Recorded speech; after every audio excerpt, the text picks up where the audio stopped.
Rather than go episode by episode or season by season, I want to talk about this series as a whole. It's only 2 seasons, and it is really one big tale. So let's talk about Mindhunter, starring Holt McElhaney, Jonathan Groff and Anna Torv, and a vast array of various great castings of serial killers, but I will talk about that later. So this was based on the book of the same name by John Douglas, where he detailed the history of really the origin of the term serial killer and how the FBI learned how to profile these people through one of the most scary things I think in the world, interviewing these people. Now, of course, these people existed, but they didn't have a name for them. They couldn't factor exactly what makes one of these type of killers. It's not just someone doing it, a spree at random, just guns down an entire building or something. That's not a serial killer. That's a spree killing.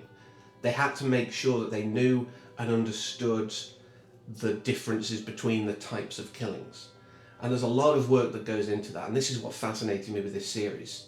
A lot of the personal relationship stuff was fine, but really the meat of this whole series is how do we get to a point where we know what a serial killer is, both in name and methodology. And like I say, it's absolutely terrifying, the idea of going and speaking to serial killers to get their really opinion on what they did. Some of them are super proud of it in many ways, and also at least seem to be super proud of it. A lot of them have some kind of narcissism or some other kind of personality disorder, a lot of them with sociopathy or psychopathy, that just makes it work for them. It just seems like the right thing to have done at the time. But this is great. I mean, there are a lot of liberties taken. We have names for one. We have Holden Ford instead of John Douglas. We have Bill Tench instead of Robert Ressler. We have Wendy Carr instead of Ann Burgess, who also wasn't a lesbian. I don't know if they were trying for an inclusion card there, but without any confirmation, I'm not going to go into it further. But there's a lot of things that are changed, but the things that aren't are who they interview. And this is what I really want to talk about. There's 2 standout performances for different reasons.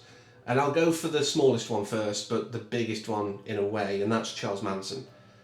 A few weeks ago, you may recall, maybe a couple of months ago now, I did a video on an Australian horror film that was quite lighthearted and fun called 100 Bloody Acres. And I said, Damon Herriman is great in this. He played Charles Manson in Mindhunter. Then, a couple of years later, although most of his work is no longer in the film, Quentin Tarantino tapped him for the same role in Once Upon a Time in Hollywood. This guy is clearly a great fit for Manson, and you look at the pictures, you look at how he looks on screen, you look at how he's acting even, and it's amazing. You can believe this guy is Manson. And the other big standout that I think anyone who's watched it will obviously agree with is Cameron Britton's performance of Ed Kemper. That was amazing. He got everything down. I saw this guy first in the Umbrella Academy, and I thought there was something very warm and likeable about him in that role too, as Hazel. But his performance of Kemper, this guy who knows what he's done, he acknowledges what he's done, he knows that it's all because his mother was both smothering him and also berating him and just making him feel worthless. Both of these factors led him to his original issue, which is why he was put into the psychiatric institution, and then the failing of the state by releasing him led to the second string of murders. The co-ed killer himself, and the performance was great. Again, I felt this warmth of character, even though that was kind of juxtaposing against my sense of this guy did bad things, really bad things. He had sexual relations with the bodies, if you didn't know.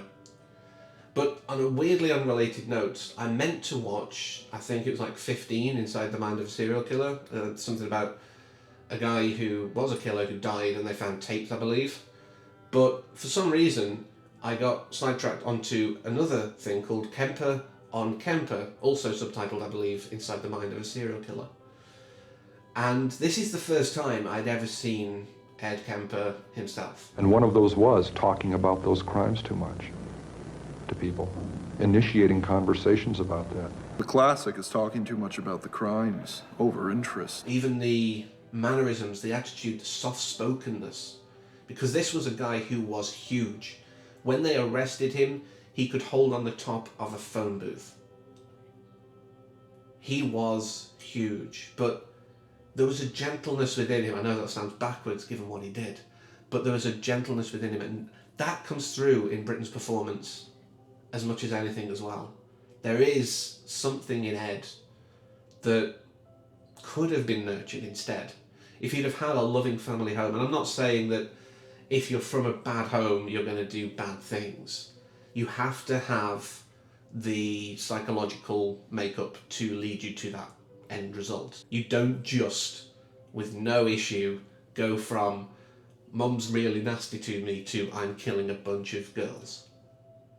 You have to have something inside you first. I do want to clarify that.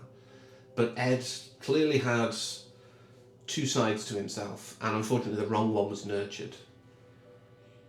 But this series was great, you know, the dynamics of the BSU and how Holt's go-getter kind of attitude, his desire just to get these interviews, everything else be damned, really made it kind of intriguing to watch. How that brought him at odds with everyone in his life, from his girlfriend to his boss. And of course the end of season 1 when he has his panic attack, you know, it's all getting too much for him. I don't know if that's true with John Douglas's life. But there's so much there. And the second season, it was weird that we chose to watch it when we did, because it was when this whole BLM thing was really starting. And it felt strangely appropriate. But it did feel a weaker season than the first one, because it was literally just focusing on this series of murders in Atlanta, which was a bad thing, you know, and obviously if you look into the history of it, it is a real thing. There are bad things about this. You know, they actually did get the guy who they saw in the last couple of episodes, who again seemed very likeable, very gentle, and had this way, and he was, you know, believed to be the one who did the murders at the time. But there was all of this kind of thing, but it felt like it detracted. They weren't really focusing on what the first season was, and I think, yes, they could have touched on the Atlanta murders, obviously, you know, it's a thing that happened, and why not? But I think they lost the direction. This series was about identifying what a serial killer is and how that became part of the FBI's vernacular and training that going forward. That was great. I think they spent an entire season kind of following one thing wrongly. But it was an interesting thing to follow, and it did give us, you know, additional character development, etc. But on the whole, I did enjoy these 2 seasons. I thought it was, you know, a wonderful series, and it's definitely worth a watch. If you can access it on Netflix where you are, definitely give it a watch. It is very gripping, thrilling, and like I say, you get into the minds of these killers in ways that just a documentary on them maybe doesn't give you, because they're so well portrayed. The casting on this is excellent. So that's all from me this week, so I hope you join me next time for something different, but until then, as always, thank you for watching, and take care.